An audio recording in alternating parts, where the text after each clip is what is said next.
We've come back to the dilapidated bridge. Now that we've been up, remember we went up the top of that thing and we met our, we've been through that little poison area there. We went up the top of that other area and met the giant. We're going to come back down through here and collect some goodies. But one interesting thing about where we are, that's the tower where we met the giant. We're going to get a bit of help. As we roll through here, great arrows are going to come raining down from the sky. Feel free to run past, because as you come into this area, your mate the giant is going to start raining great arrows down. And he is going to take out all the bad guys around you. And the arrows won't hit you. Here we go.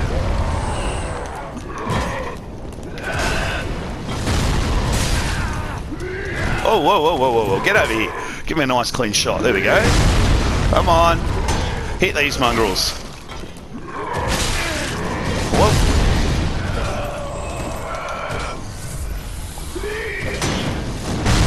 There we are.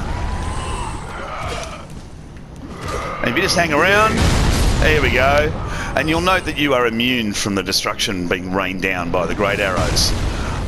We can even get this guy to come along. No, he's too far away, it's not worth it.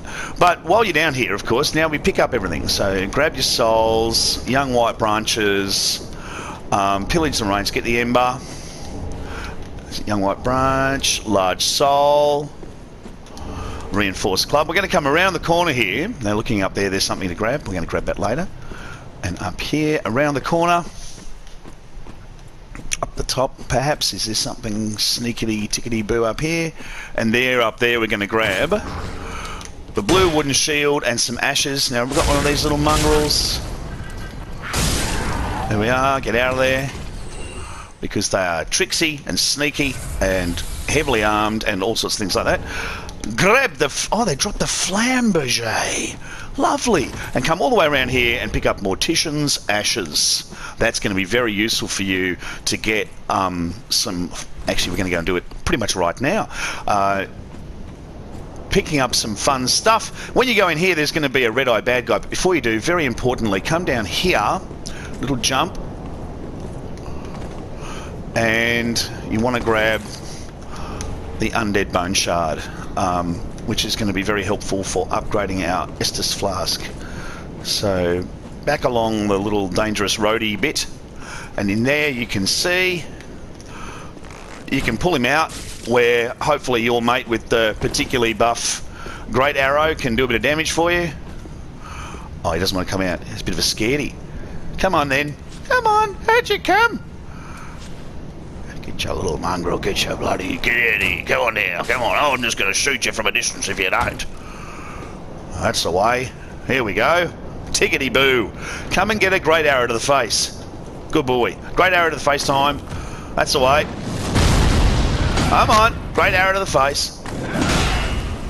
Whoop. Hey. Thank you, my mighty friend, the giant. So, mighty friend the giant, will take him for you. Let's have a little look at that flamberge, which of course is another 158 plus 50. Oh, nice. Oh, unlike the clay. Interesting. Let's have a look at it. Okay, this is the flamberge. I thought was a bit rubbish in Dark Souls 2, and I never bothered using it, but nice and long. This is the weapon that the little mongrels use. It's for us, it's going to do some nice damage here. It's got a bleed effect, 33 bleed effect, and 158 plus 15, which is nice. I don't think you'd be able to put an infusion on it if it's got a bleed effect, so I'm not going to use it, because I like infused stuff because of old Dungeons & Dragons RPG days, where you would have, you know, flaming swords and stuff like that. Jump across. Whee! And come over here and pick up the great scythe. The scythe. Scythes in this game, unfortunately for me, being a little bit rubbish, you have that very particular hitbox. So this is what the scythe looks like. Looks funky, looks nice. There it is there. There's the little scythy bit at the end. It's so big, we can barely see it there. There's a little scythy bit. Now, the problem with the scythe is that you can only actually do damage, or real damage, with that bit, which means you have to be pretty good at positioning that bit. See? So, it's way too particular a weapon for me, when at the moment what I want to be doing is swinging a chunk of metal, you know, wildly. In here, and in Vicum, we're going to see a boss in here. That's the boss down there. This is an area to summon folk, but we're not ready for the boss just yet, because in this episode we're going to go and do a little bit of grabbing of bits and bobs to upgrade our clay before we take on that boss. So open up this area, and now you can see the stairwell up to the bonfire is open, and you can access the boss. So back down we go, and I will rejoin. Well, before we go all the way back down, there's a few things to pick up. There is an annoying, nasty little dogly. Oh, he's going to come up. The dogs in this game move so fast. They're kind of like scruff on crack. Oh, look at that. And they do damage as well. Really nice damage. So the evil Kerberos dogs from hell live up to their name and do not insubstantial damage. Alright, so remember, when you're running up here, there's that little host of baddies. You don't really want to get involved in that at this stage. I would just continue on up and around, and remember that you have to sail past this guy. And if you go past this guy, you can come up here, pick up a soul down the end here, a fire clutch ring. Now what that's going to do is make our pyromancies stronger. When we get some pyromancies, they'll be particularly robust. And they're up there, the pyromancies. So down here, drop down to the bonfire, and in here to our bonfire, and I'll rejoin you back at the, and we go back to the Firelink Shrine, because we're going to do something now with a few of our little bits and bobs that we've collected. So remember in Dark Souls 3 that with all the NPCs and with lots of the external kind of quests in the game, they're not signposted.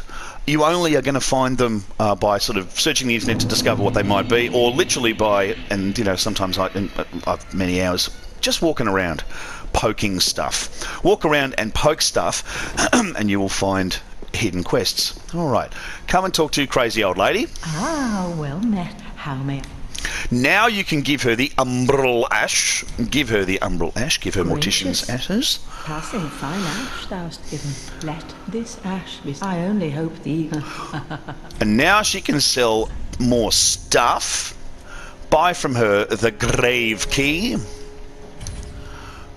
You sort of wonder, really, why didn't you bloody sell it to me before? I mean, I'm just, you could have, is all I'm saying. You could have sold it to me before. Now, importantly enough, if you're going for a strength build, now that you've done that, she sells Pine Coach resin and a Pine Coach bundle. Now I'm guessing that because one's worth 500 and one's worth 300, that what they've done, and human applies dark, she now sells that as well. So you can buy resins from Dark Souls 2.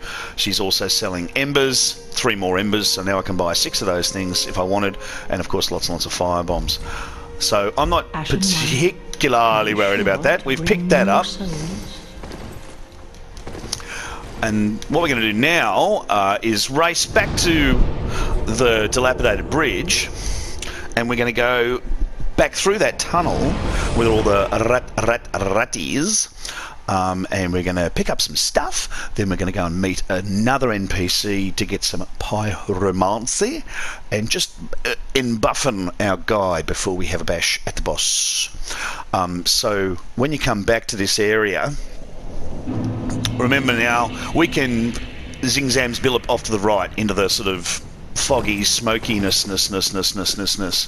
Now down there, in fact, that is the big one.